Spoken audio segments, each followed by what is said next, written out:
主啊，愿我口中的言语，我们心里的意念，在你面前蒙悦纳。阿门。哇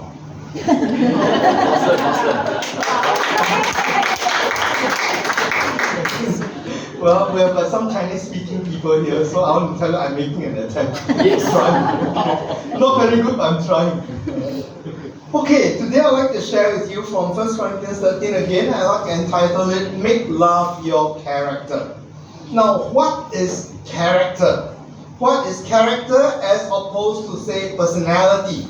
Well, the meaning of personality was discovered very long ago, as early as around 400 plus BC by this guy called Hippocrates, this Greek guy, okay? And he says that there are 4 types of personalities. Now, the more modern ones have different categories, but they are still basically the same, okay, and easily identifiable. So the first type, which today we call type A, he has originally called choleric, meaning this person is very driven, goal-oriented. The leaders of the world are all choleric. Because if you are not driven and you are not goal-oriented, you cannot accomplish things. So that is the choleric, the type A personality, people call it. The type B, or similar to type B, he calls sanguine. Sanguine originally means full of blood. Simply means that this person tends to be chatty, talkative, sociable, likable by everybody, likes everybody type of person, okay? That is a sanguine person, a personality. Then the third is a phlegmatic. The phlegmatic person tends to be more contemplative, more of an introvert, a little bit like the university professor type. You know, so they are always studying, always reading, always doing something else, sometimes a little bit lost in the world at home. So these are the phlegmatic people. And then the melancholic. The melancholic are people who are emotional, and sometimes they can tend towards depression, but they can also tend to feel very, very deeply for people. Okay, so they say these are the 4 different kinds of personalities. Of course, there are different types. Okay, so we're not going to all that. Today we are studying scripture, not psychology. But just by way of introduction and contrast. Okay, so what is character? Well, character is different. So, for example, if a person is honest or dishonest, that is a character trait, right? Well, a person is truthful or a liar. You can be any personality type and you can still be honest or dishonest. Okay? You can be any personality type and be truthful or be a liar. You can be any personality and you can be loving or full of hate. Another example is being obedient to God or being rebellious against God. Okay? Or being loyal or being self-centered. So what lies the difference? Well, I'd like to give you a little table. So the personality is amoral, meaning it's neither right nor wrong. There's no such thing as good or bad personality. Okay, it is what it is. Okay, but character is moral. It has moral bearings. There is good and bad in character. Personality is somewhat modifiable, usually not. That means if you are born a quiet person, the chances are you'll probably remain quite quiet the rest of your life. Okay? If you are a chatty person, you will probably remain chatty throughout your life. And you can modify a little bit, but not that much. Okay? But character is totally changeable. You can change your character just by your will and your desire to do so. Personality is no fault of yours. Whatever your personality, there is no fault of yours. So for those of you who tend towards depression, tell you what, it is no fault of yours, okay? to tend towards that, and some people do. Okay? But character, there is fault. There is a right or wrong. You can be blamed for something, or you can be exonerated for something else. So what is love? Well, love is a part of a character trait. Okay? It is not a personality issue. So what is love? The Bible tells us, describes it with this word called agape. Okay? Some of you already know the word. It's a Greek word. Some of you don't know. Sometimes you may see this word around and you wonder what it means. Okay, so everybody say with me, agape. Agape. Agape means love. Okay, there are many different words for love. This is one word for it. Now, what is love? Well, agape describes God's kind of love. And we're not going into details about all that today, but simply to say that love is an affection that results in right action. So love is an affection. it's not just action, okay? And it's not just affection. You feel a lot and don't do anything, that's not love, okay? Oh, this person so poor thing, so pitiful, and all that. You don't do anything, that's not love, okay? You just give, but you don't feel anything for that person, that's also not love, that's charity, okay? So it is both. It is both your inward affection as well as your outward affection. I have a little local quiz for you, okay? How many of you know what building this is? You see that 58 down there, right? So that might be a clue. Those of you who have been there before will know. You don't know, huh? Okay, never mind. The next one you should know. Nian Takashimaya. Yeah, Takashimaya, and the words there say what? Nian City. The previous one was what? Don't know. Nian Polytechnic. Oh. Okay? What's it? So today I want to tell you the story of Nian. Okay, now, how many of you know what is the meaning or the origin of the word Nian? Anybody knows? You all don't know. Your Singaporeans should know, okay? Well, the story of Nian is actually from the Chinese word Yi'an. And Yi'an is the old name of something else today. Okay, what is the modern name of Yi'an? Make a guess. It's a place name. Yishun. Yishun? Sounds quite close, huh? It's the old name for Chaozhou. Okay, so the old name for Chaozhou is Yi'an. It's just like old name for Singapore is called Temasek, right? Yeah. The old name for Nian is called Chaozhou. Okay, sorry, the old name for Chaozhou is Nian. I was about 9 years old when I heard this from my father. My father said that something was going on. He works for Nian Gongxi. Okay, so he said that the society was handing over the title deeds of the whole piece of land in Clementi to this, I don't know what, like the government or something like that. And then they were negotiating for something, and it was just given free. And well, what I found out later was that there was this institution called Nian College that was started by Nian Gongxi. And then they decided to go public. So the government approached them to come into this collaboration, took over Nian College, turned it into Nian Polytechnic, and became government sponsored, but they had to donate the entire piece of land at Nian, where you see Nian Polytechnic is at now. Okay, and not only that, the Nian Gongxi continued to contribute and to donate. At first 75% and eventually 25% of their donations went to Nian Polytechnic. Okay, now, and also when they sold the land that was called Nian City now. I know that well because when I was a kid, that was the place where I was. There was a Nian building, and my dad was working from there, and I used to visit his office before it was torn down and became Takashimaya or Nian City. Okay, so that was a commercial arrangement. But you notice that in both of these instances, they kept the name Nian. Although everybody calls it Takashimaya today, but right in front is Nian. Okay, Yeah. and why do they keep this name? Why is this Nian Association, this Nian Gongxi, so eager to keep this name called Nian?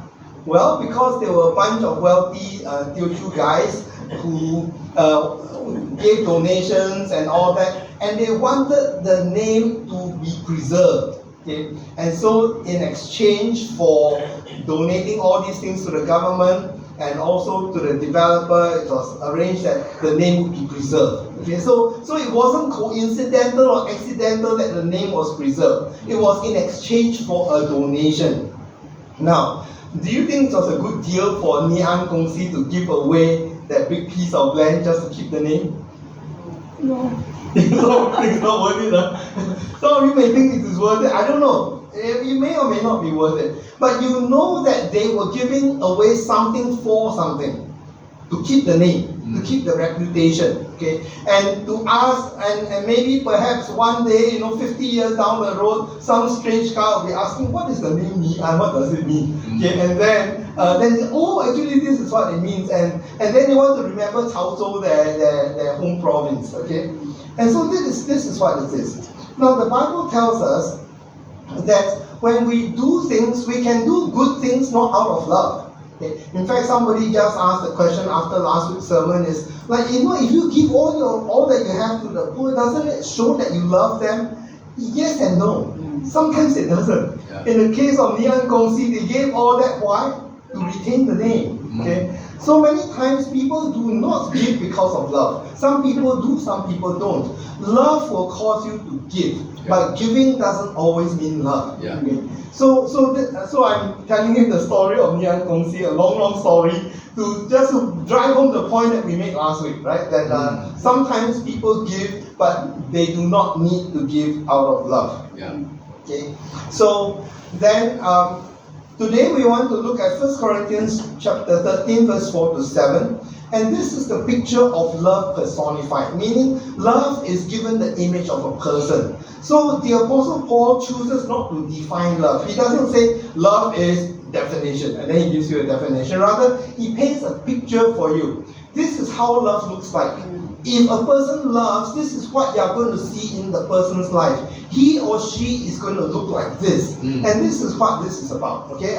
So 1 Corinthians 13, 4 to 7 is a picture of love. A love that is personified. And how is it personified? Well, there are lots of points, so I'll be quite quick. I'll start with two character traits people immediately see if I have love. There are two things that people will immediately see in your life if you have love. The first, these two are, love is patient and kind. Love is patient and kind.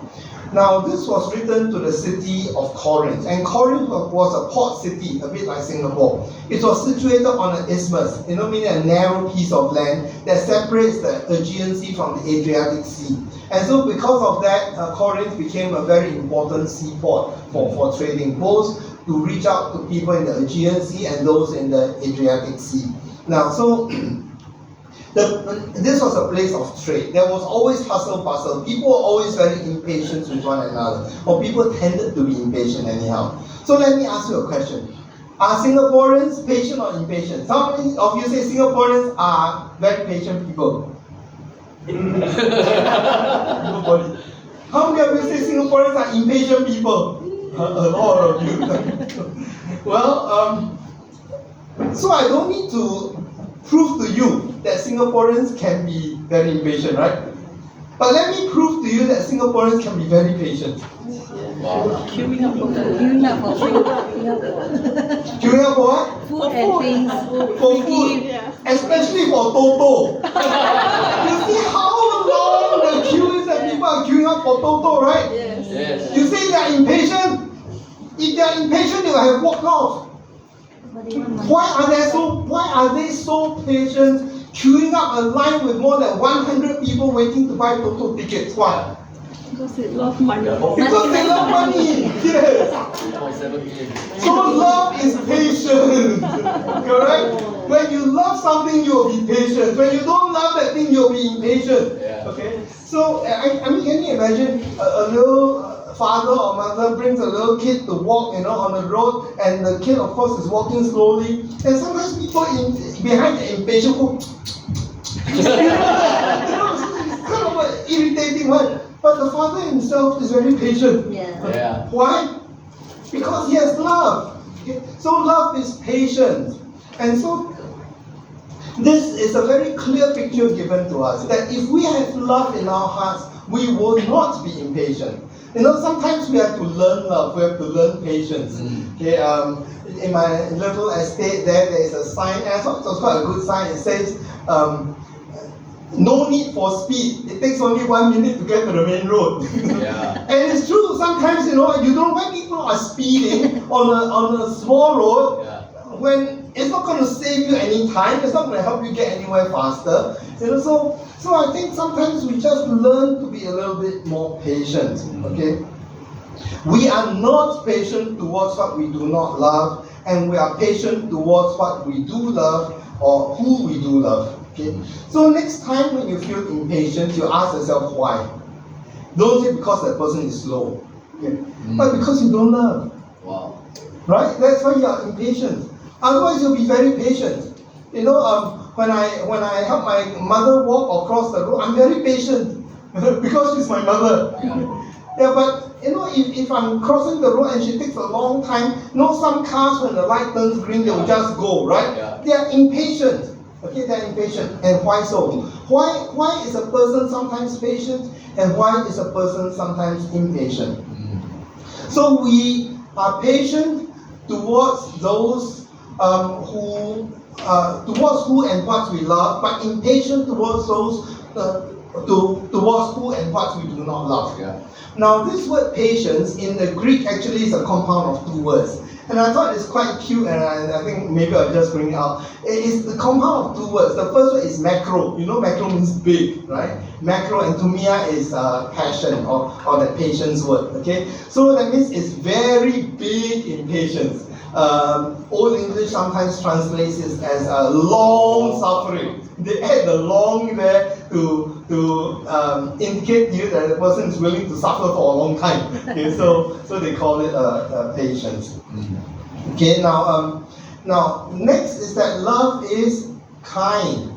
What does it mean to be kind? Well, patience is passive in the sense that you don't have to do a lot of things to be patient. But kindness is active, it is something that you do. Okay? I had a school friend who thought it very funny, and he told me what he did, you know, in secondary school. He said, you know what I did to my neighbor's cat? I said, what? He said, you know, I took this rubber band and I put it around so that, you know, it's stretchy like that, okay? And then when the cat was sleeping, I went to the cat and I put it in the tail. Then the cat was frightened and ran around. I kept running until the rubber band fell out. It was so funny. I didn't find it funny. Yeah. So terrible. I didn't find it funny because it was cruel, you know. And when he told me that, it sort of helps me place where he stands in life, you know. Oh, why does he want to do something like that? Why does he want to do this act of cruelty? You know. Well, if it is someone we love, then we wouldn't be doing that. If that were his own cat, he probably won't do it, right? He does it to his neighbor's cat. But even if it's not his cat, you know, why should you want to do that? So we also need to understand that the one who is kind is practicing love. And the one who does not know kindness does not know love. So when there is no love, there is no kindness. And it's just like, you know, some people when you walk the MRT, right? And it's crowded and there's an old person and they pretend to be sleeping, you know. They don't care that the pregnant woman or somebody, you know, with a walking stick is standing there, they all pretend to sleep. And because there's no kindness, because there's no love in their hearts at all. Now I know some of us, we are kind of the in-between age, we are legally seniors, but we want to think that we still look very young. So when somebody stands up for us, we go, why you stand up for me? Well, sorry, people can see through. So you know what you do? You shouldn't say, no, you know, be gracious and accept it. Yes. Allow people to show kindness to you. Okay? Give them a chance to earn some reward in heaven. You say no, the person doesn't get to earn any reward in heaven, right? So learn to accept kindness from people too. We show kindness, we accept kindness from people. So Paul points out two powerful character traits of love, patience and kindness. And these things can be cultivated, right? Because it is a character trait. It is not a personality trait. Now then I go on to the next segment, and don't be scared by it, okay? It is 8 character traits. 8 character traits I will not have if I love, but I find in abundance when I do not love, okay? So what are these 8 character traits?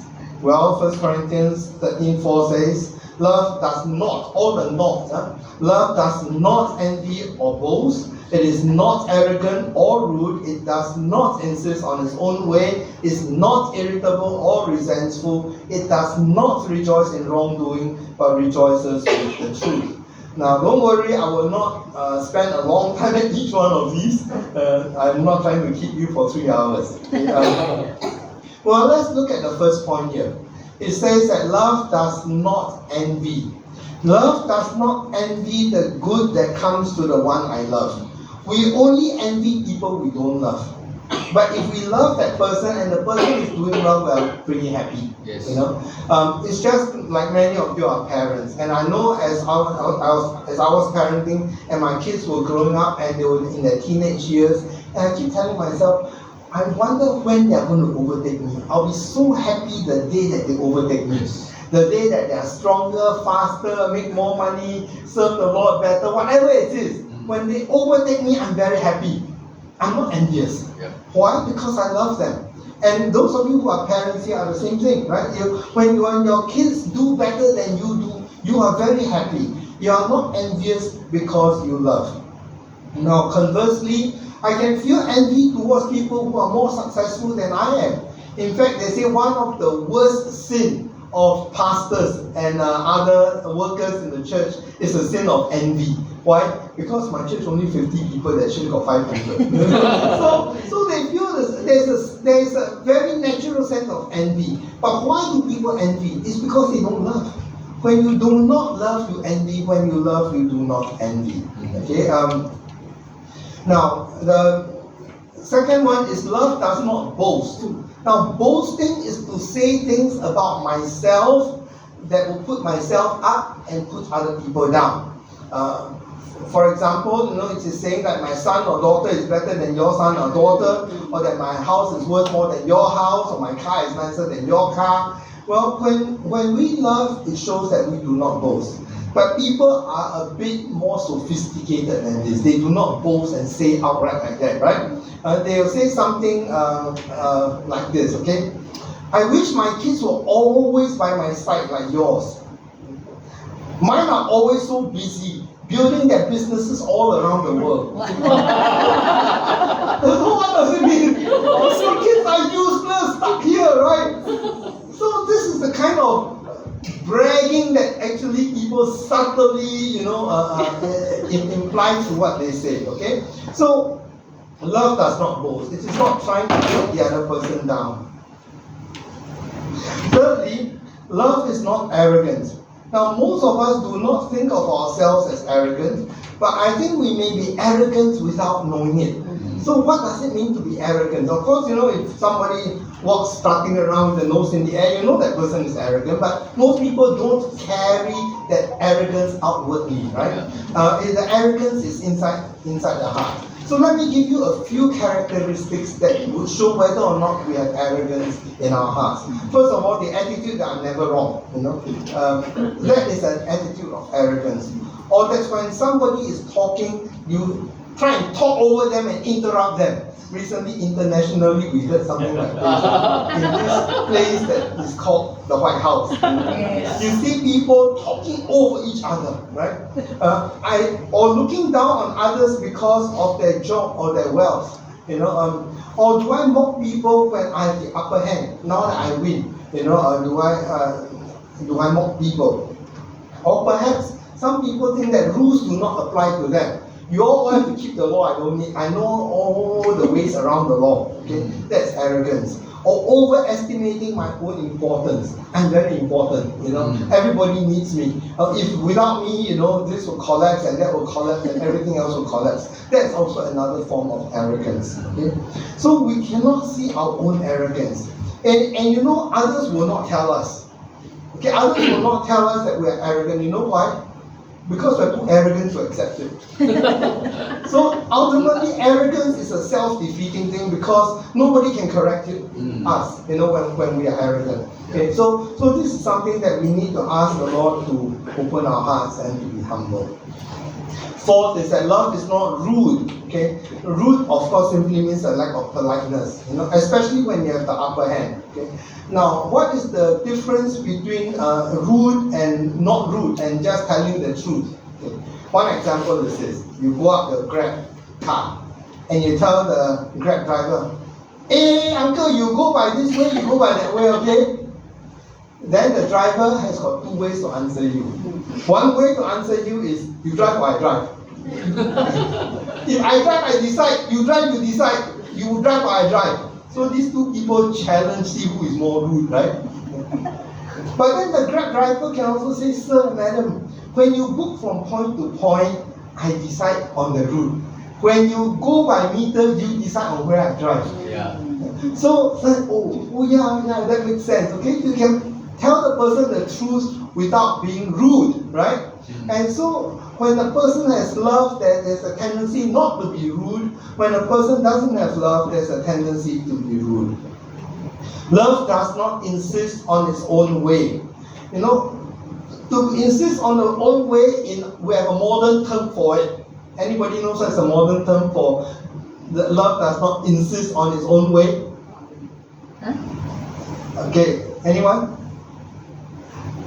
Yeah, the song says, it's my way or the highway and all that, but it's what we call control freak.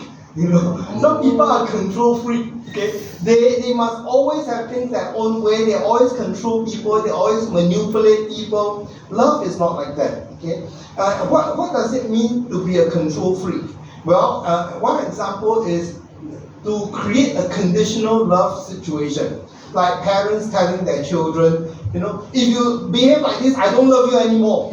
That's terrible. Yeah. Okay. Sometimes parents think that that's the way to manipulate the kids, to make the kids obey. No, it is a terrible thing. Because when you say that, immediately the child cannot articulate it yet. But when you say that, immediately the child will know you don't love me. Yeah. Okay? Because your love is conditional on something else. That I must get good grades in school, I must sit quietly and cannot make noise, or whatever the case may be. Okay? Or conditional control over money.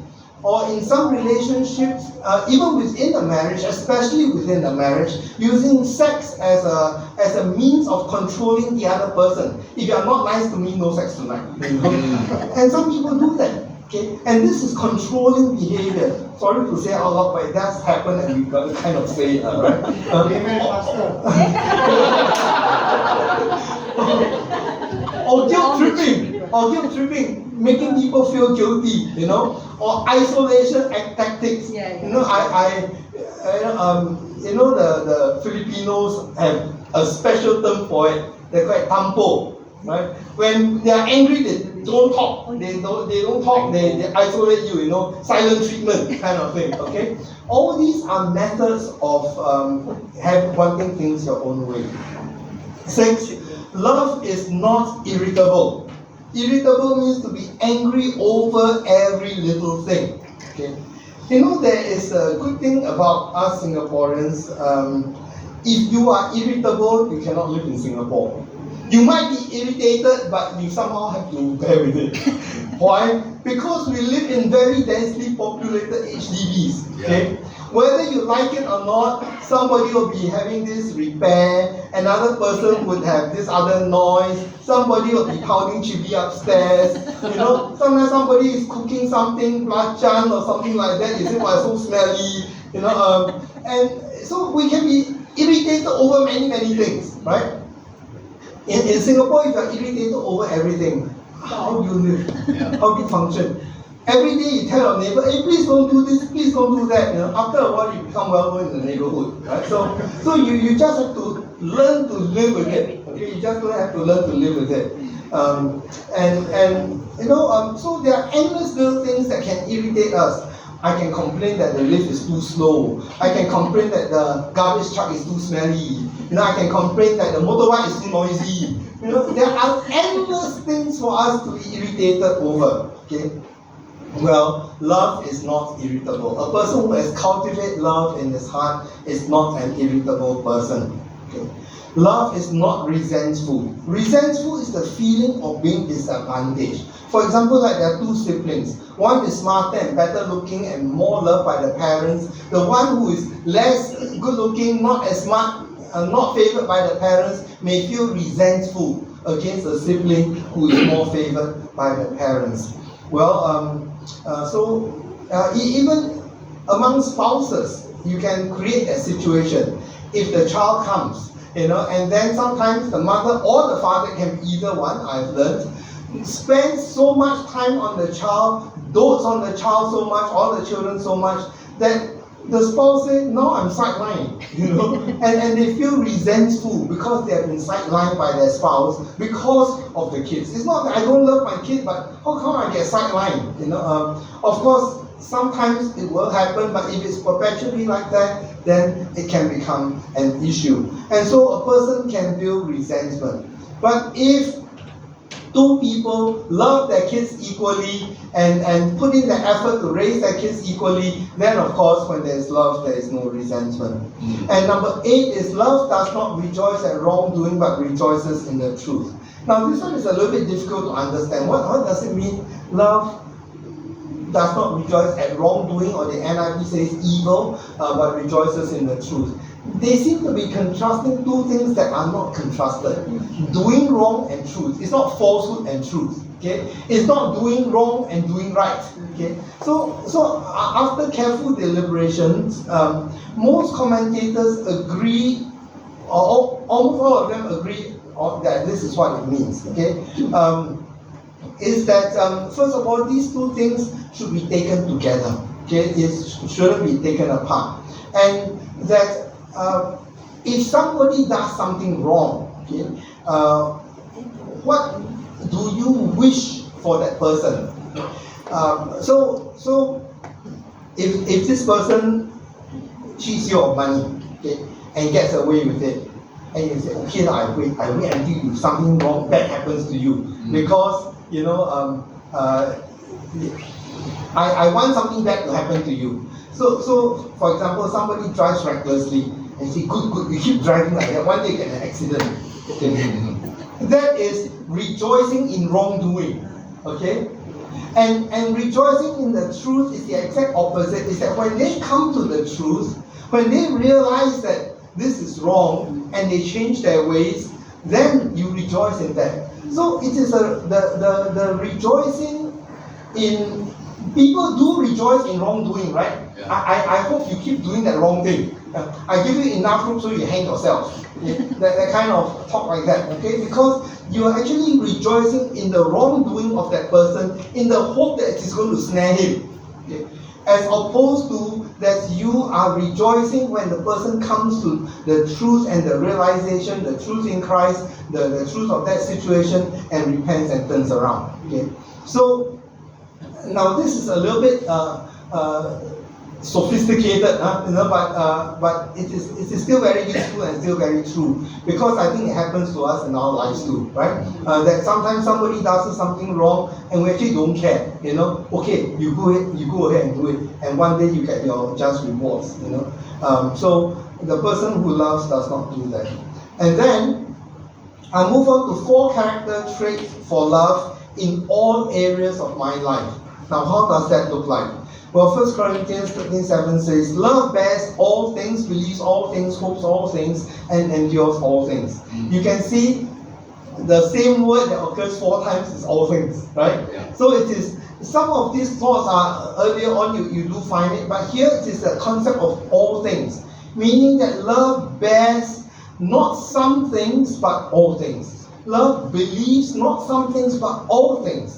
Love hopes not all things, but some things, but all things, and love endures not some things, but all things. So here is a strong emphasis on that completion of the whole of this, all these areas of my life. That when these areas of my life are full and complete, I have learned love. So let's look at the first one. The first one is bears all things.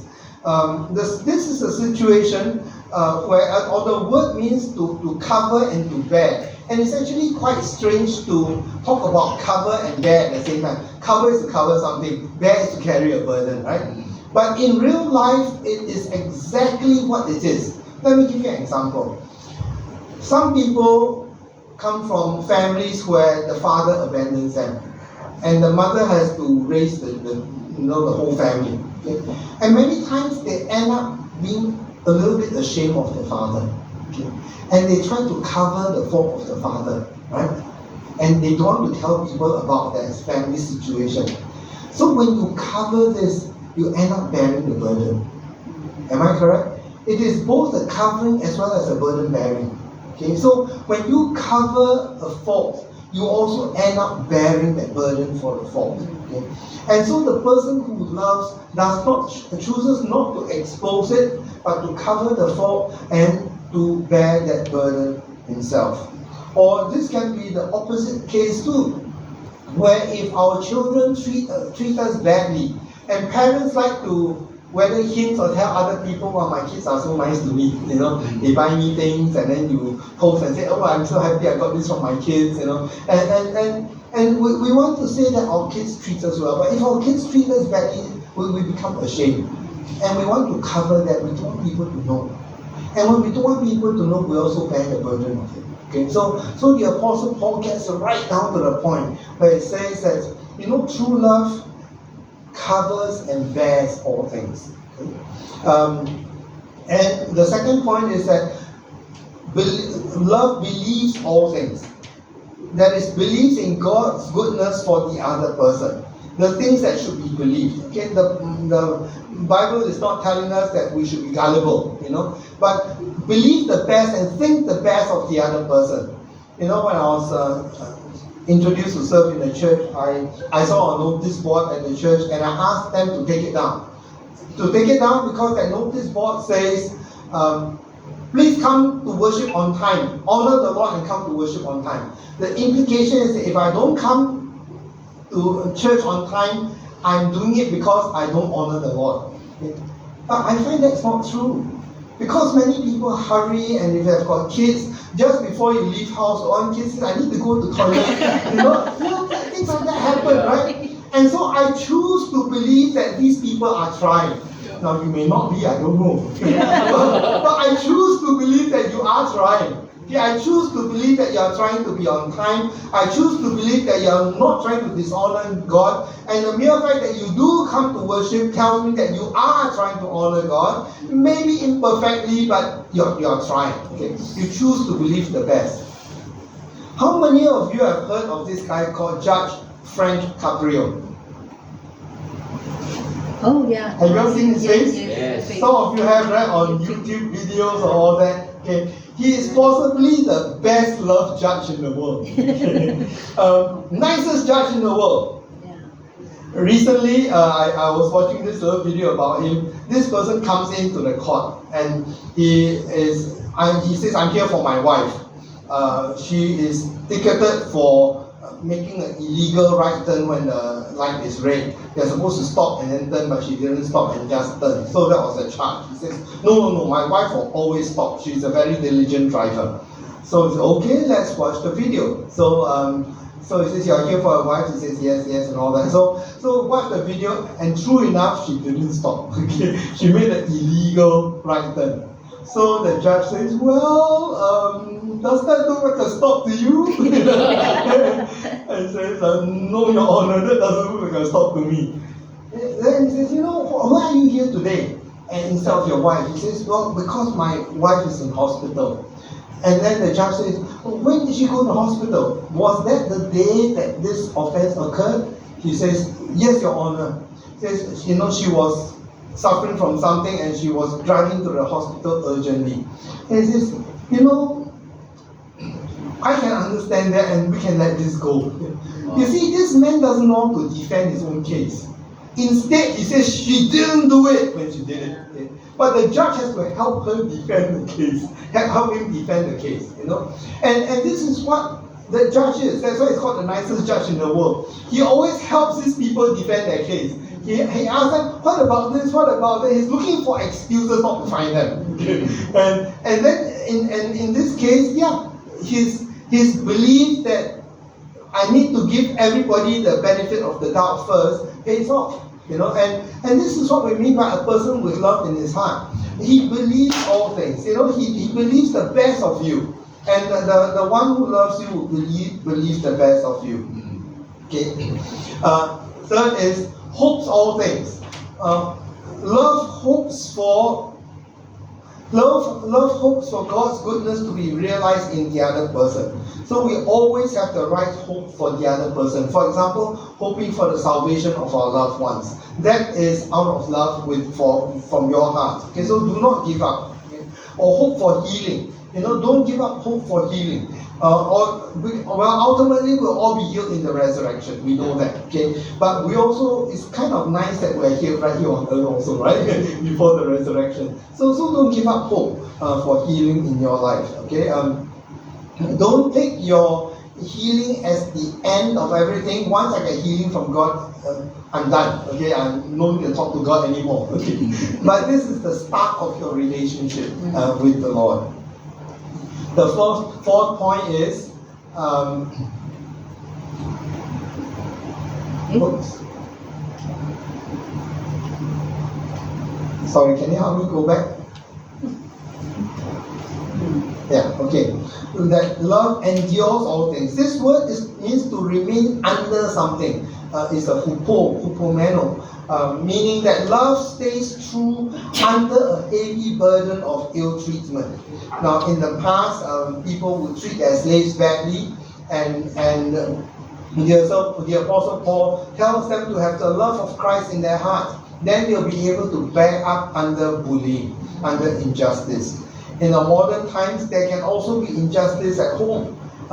You see, a Christian is not asked to be a doormat, but he's asked to endure because of his love for Christ, from Christ, and for the loved one that he's praying for. And so he endures injustices in order to bring redemption to the family.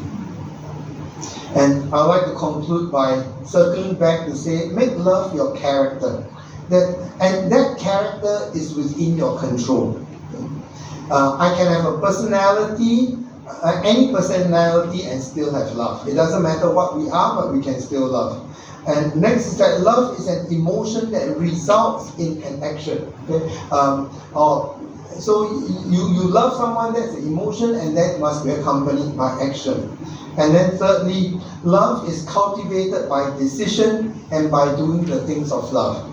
You can be commanded to love because you can decide to love. Love starts with a decision. I want to love this person. I decide to love this person, despite what the person has done. And so that is a decision. And then you do the things that are consistent with love. And the fourth is, I'd like to close with the question, what is the one thing I can do to cultivate love? Now today I gave many examples, right? And I'm sure one of these examples may apply to you. I don't know. It is kind of difficult to say none of these apply to me at all. Maybe one of these apply to you. And maybe that is the one thing that you need to work on. Of course, my guess is that you don't need to work on all of them. Okay? But that there is one or two areas that you might want to work on. So may the word of the Lord be planted deep in your heart, so that during this coming week, you will work on the one area that the Holy Spirit is prompting you to work on. Let us pray. Our gracious God, we thank you for your word that is so full and so rich, and we have not even begun to just scratch the surface of it. But Lord, we thank you that your word is sharper than any two-edged sword, piercing even to the dividing asunder of soul and spirit. And Lord, you know our hearts, you know our thoughts, you know our intentions, you know our motives, you know when we love, you know when we do not love. So Lord, create in us a clean heart, so that we would love as you taught us to love. In Jesus' name. Amen. At this time,